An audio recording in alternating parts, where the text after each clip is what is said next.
Welcome everybody. Today we are going to be talking about functions in JavaScript. And a function is a really central and fundamental concept in programming. It is a way of writing some code that you can basically call whenever you want. So a function is essentially a set of instructions you write that you give a name to, and you tell the JavaScript interpreter, or the web browser in this case, when you want to run that function.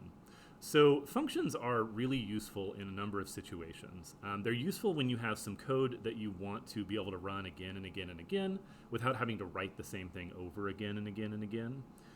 They're useful when you have code that you want to sort of abstract away or encapsulate in a neat little package, and you want to, say you've got a really complex program and you've got a bunch of different things you're doing in it, and you want to put each one of those different things you're doing in sort of its own little enclosure and manage those all individually so that when you're done with one, you can sort of say, okay, I know this works, I know exactly how it works, it's in its own little separate space of code and I don't have to worry about it anymore.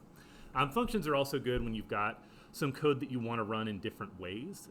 So if you've got some code that does something like draws a rectangle, and you say, okay, I want to be able to just draw a rectangle to a certain place or to a certain set of places, and I want to make that easy in code and not have to rewrite the rectangle drawing code every time. The uses for functions will become a lot clearer once we start to learn about them.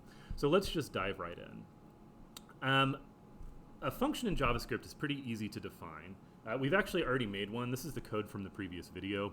And if you remember, I said that to get the orange tree to draw when the page loaded, we had to create what's called an anonymous function, which is just a function without a name. And so what we're doing today is going to look very similar to what we did last time. Most functions in JavaScript will have names, and the way you define one of those is you say function, and then you say its name. We're going to do it really simple, and we're going to say hello. And then you add the parentheses, and then you add an open curly brace, and you'll notice Visual Studio Code gives me a closed curly brace. So I hit enter, and all of the code between the curly braces is going to be inside of my function. So I could have a function that, and we're going back to console.log just because it's very easy to use. I could have a function called say hello that runs the command console.log with hello there. And by the way, anytime you see these parentheses, you're using a function. So console.log is a function, ctx.drawImage is a function, fillRect is a function, getContext2D is a function. These are all functions. Image is a little bit different. This is a class, but we are calling a function on the class. So really, anytime you see these parentheses, you know there is a function behind the scenes doing some work. So let's go into Chrome. Let's save this. Let's go into Chrome, and let's see if that logs out to our console. Save all. I'm going to go into Chrome, and I'm going to open my file. And these are in a separate little location if you remember from the last video. I'm going to open index.html. It's going to draw my orange tree. I've got my little green box, which is what we saw last time. But we're going to go into the developer tools. And you will notice that nothing is logged in my console. I have a console.log hello there command here, but it's not logged in my console. And the reason for that is I have defined my function, but I have not called it. So functions are a little bit different in that they will not execute until you actually call them. So I'm going to split screen here and get out of here. We are going to take a look at what happens when I actually call this function. So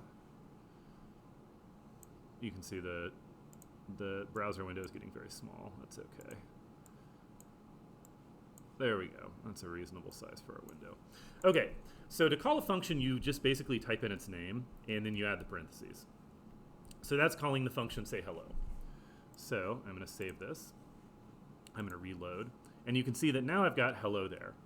And I can say hello as many times as I want, right? I said one of the reasons you build a function is to make something repeatable. So now, instead of having to type console.log hello there, I can just type say hello 4 times. So I'm going to save this. I'm going to reload it. And it's going to say hello there 4 times. So you might be saying, okay, but that's the same number of lines of code. In fact, it's actually longer to write the function because that's 3 lines of code instead of the 1 line of code to just write the console.log statement. And that's correct. But now let's say I want to change the behavior of my say hello code. I could add a line that says console.log how are you doing? And now when I save this and reload, it's going to say, hello there, how are you doing, in every time I call the function, right? So what I've done here is I've defined a behavior called say hello, and I can expand this behavior as much as I want. I could add 100 lines of text here, and every time I call say hello, it would run all of the commands that I've defined. So you can see if you have with this fillRect function up here, you can takes arguments. We'll talk about those later. But if you want to make a piece of code that says, okay, I want to build a rectangle that's filled someplace, you can't rewrite that code every time. You want to encapsulate it in such a way that it is, number one, easy to use, and number two, makes it available to other people. That's another big, we won't be doing that as much in this class, but that's another big use of functions is, if I had to understand the mechanics of how to write a rectangle onto the screen, that would be much harder than being able to call a function that somebody else has written called fillRect, which is very easy. So let's add a couple more functions here.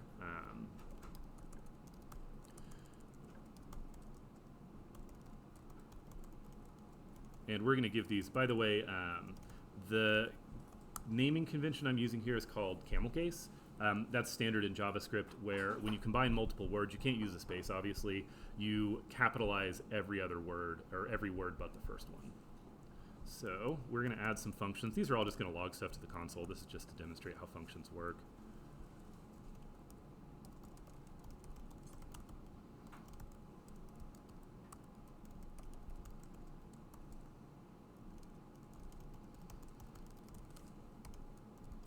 And I'm going to add one more function. And it is going to say,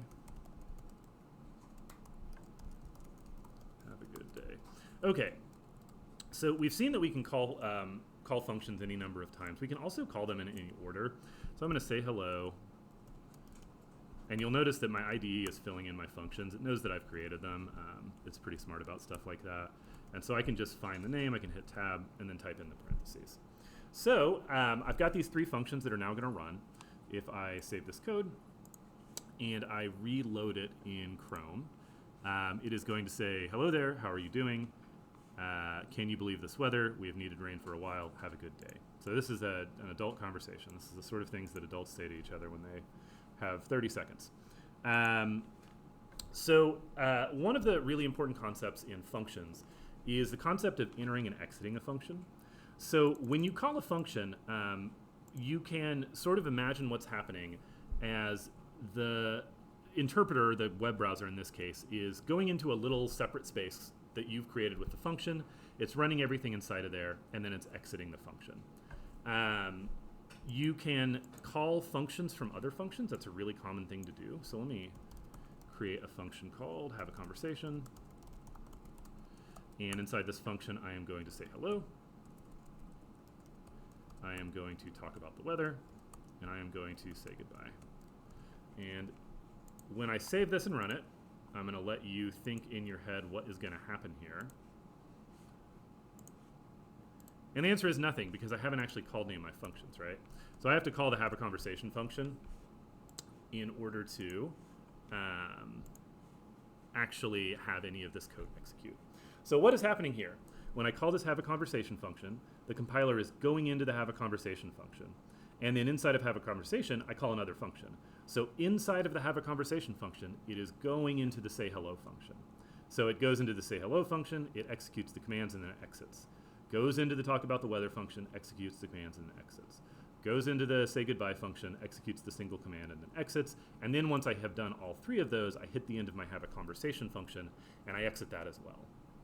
So again, calling functions inside of other functions is really, really common. It's a good practice. It means that you are sort of encapsulating your code well. But there are some caveats about that. So let's say in my say goodbye function, I said, well, I want to have another conversation after I say goodbye. So I'm going to have a conversation.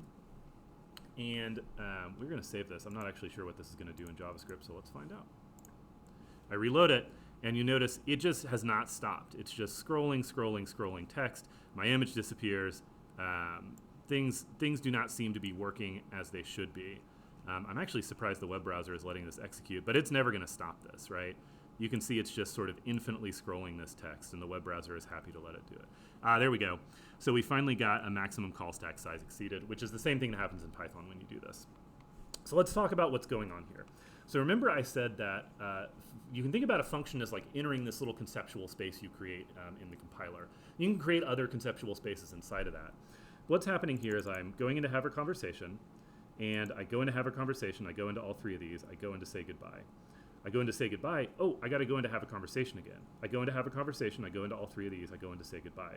I go into say goodbye, oh, I gotta go into have a conversation again. So I am sort of creating this little room of infinite hallways where I'm going into one thing, and then I never exit that thing, and I'm going into another thing, and then I never exit that thing, and then I'm going into another thing. The way that that people usually conceptualize this is a stack, a call stack. So you can imagine every time I go into one of these functions, I'm stacking it on top of the other one.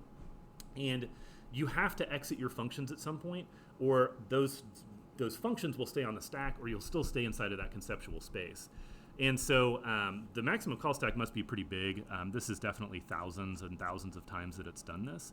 But at a certain point, the web browser, the interpreter, will detect, hey, you're like 10,000 functions deep here. You need to stop, and it'll just crash your program. It'll force it to stop. So if I had any interactivity or anything like that on the page, it would have stopped at this point because the web browser is saying this program needs to stop. You've not built it correctly. You're doing something stupid, which in fact I was. So I'm going to get rid of this, have a conversation, and say goodbye, because that's not actually how I want it to work. I'm going to reload this, and did I save all? Oh, I'm in Chrome. That's why it didn't work. Save, reload in Chrome. Oh, I think I might actually have to exit out of Chrome. Let's try this. So again, you don't want to do that. Chrome really doesn't like it. Interpreters really don't like it when you do that. Open it up and go to developer tools, and hopefully, yeah, so now it's working properly. And if I want to have multiple conversations, I would be better served by just putting these out here like this. I'm going to save this. I'm going to reload. And then there's 4 full adult conversations right there. Okay, so to recap, this has been a medium-length video, but the concepts are very, very important.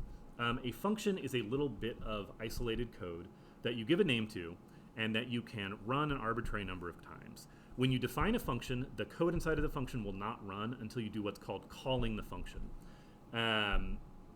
Functions are generally used to isolate parts of code, to build something that is repeatable, or to build something that is repeatable with a variation. We've been using them throughout the entire semester. Anytime you see these parentheses, that is a function. I am calling a function.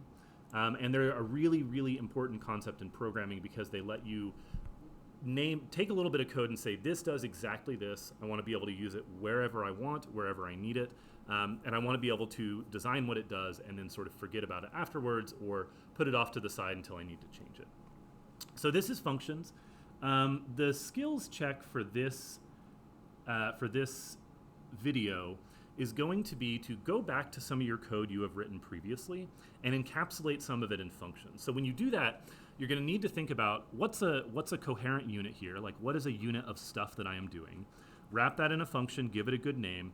And we haven't talked about, you'll notice a lot of the functions we're calling, you have some stuff inside of the parentheses. Those are called arguments. We haven't talked about those yet. They're actually really important for functions. We'll cover them in the next video. But before you learn about arguments, really some of the only things you're going to be able to successfully encapsulate in a function are console.log statements, maybe input statements, stuff like that. So go ahead and encapsulate what you can. If you've got a question about it, feel free to raise your hand. We can talk about it. But spend some time, do me a favor, and spend some time on this particular skills check because learning how to use functions is really, really important. So, and once you've done that, you're ready to move on to the next video, which is going to talk about arguments in functions. And if you have any problems, you have any questions, anything you don't understand, raise your hand and we will look at it together.